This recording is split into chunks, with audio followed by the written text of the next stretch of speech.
പെർസ്വേഡിങ് dum towards brand എന്ന് പറയുന്നത് വെച്ചാൽ ആദ്യം അവരെ ഒന്ന് ട്രൈ ചെയ്യാൻ വേണ്ടിയിട്ട് ഒന്ന് വൈ ഡോണ്ട് യു ട്രൈ എന്ന ലെവലിലുള്ള കമ്മ്യൂണിക്കേഷൻ കൂടെ അവർ ആദ്യം എക്സ്പീരിയൻസ് ചെയ്തതിന് ശേഷം അത് കൊള്ളാൻ കുഴപ്പമില്ല, അല്ലെങ്കിൽ എൻ്റെ പ്രോഡക്റ്റിന് ആൾട്ടർനേറ്റീവായിട്ട് യൂസ് ചെയ്യാം എന്നുള്ള രീതിയിലേക്ക് അവരുടെ മൈൻഡ് സെറ്റിനെ മാറ്റുന്ന ഒരു ജസ്റ്റേഷൻ പീരീഡ് എന്ന് പറയും.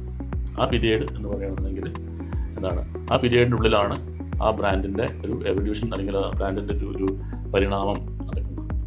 അപ്പോൾ അത്തരം സമയത്ത് ഉള്ള ഒരു എക്സ്പെൻഡിച്ചർ, ഒരു ക്യാപെക്സ്, ഒരു ക്യാപിറ്റലിൻ്റെ പിന്നെ എക്സ്പെൻഡിച്ചർ ബ്രാൻഡാണെന്നുണ്ടെങ്കിലും ജനങ്ങളാണെന്നും തമ്മിലുള്ള ഒരു ഇൻട്രാക്ഷൻ അത് സ്റ്റഡി ചെയ്തിട്ട് എന്ത് ചെയ്യും, അതിനനുസരിച്ചുള്ള കുറച്ച് മാറ്റങ്ങൾ വരുത്താൻ പറ്റുന്ന മാറ്റങ്ങൾ വരുത്തിയിട്ട് ആ സമയത്തിന് ആണ് ഒരു വർക്കിംഗ് ക്യാപിറ്റൽ ലെവലിൽ കൊണ്ടുവരുന്നത്. പിന്നെ ബ്രാൻഡിൻ്റെ ആ ഒരു സംഭവം അല്ലെങ്കിൽ ഒരു ട്രാക്കിലേക്ക് ആയിക്കഴിഞ്ഞാൽ പിന്നെ അതിനെ സസ്റ്റെയിൻ ചെയ്ത് മുന്നോട്ട് കൊണ്ടുപോകുമ്പോൾ അതായത് ബ്രാൻഡായി. ഈ ബ്രാൻഡിനെ പിന്നെ സസ്റ്റെയിൻ ചെയ്യാമെന്നതാണ്. കാരണം ബ്രാൻഡ് ആയതുകൊണ്ട് മാത്രം അത് ഒരു സേഫ് സോണിൽ എത്തിയതിന് അർത്ഥമില്ല.